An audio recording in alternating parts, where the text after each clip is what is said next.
I enjoyed the movie. Thought it had funny moments, but it had a cool little message at the end. I liked it.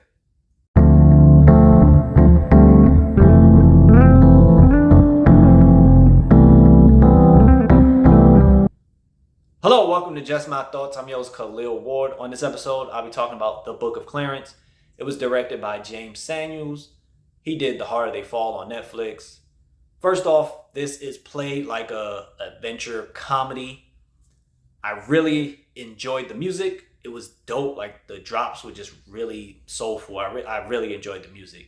I also enjoyed the cast: Lakeith Stanfield, R.J. Cyler, Omar Sy, Tiana Taylor, Benedict Cumberbatch shows up, Anna Diop, James McAvoy is in there. It's a lot of people that shows up. The story is told in books. It's 3 books: 13th Apostle, Messiah, Crucifixion. We follow Clarence, and he's like a con artist. He's a thief. He doesn't do things the right way, essentially. And he owes this guy money, and if he doesn't pay the money, he's going to get killed.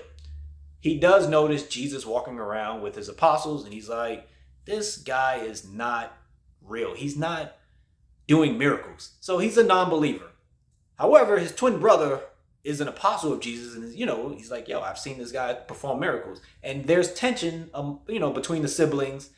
And Clarence is like, this guy just does tricks. That's easy to do tricks or whatever. So he goes and he gets high one day, and he has this idea like, I'm going to be the 13th apostle.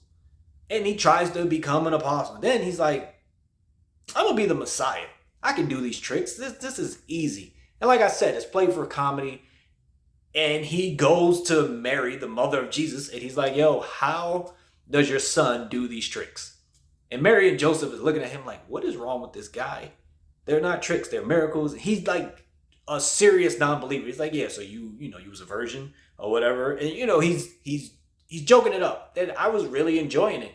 But as he becomes the Messiah by doing these fake tricks hey, act like you're blind and I'm make you see again, or act like you can't walk. And then he's like, yo, I can only do 1 miracle a day.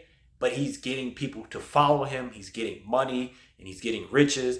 But as this is happening, he's not super selfish. It's not like he's just doing it so he can be the man or anything. 1, he wants to do this so he can get this girl he really loves.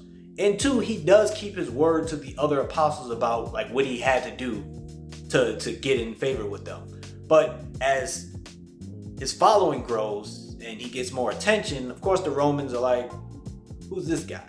Oh, we've got to capture anybody who is a self-proclaimed Messiah. Jesus is still there doing his thing with his apostles, except he's like in the background in the story doing his thing, and everything is focused on Clarence. And as, again, people are following him, things get worse for him.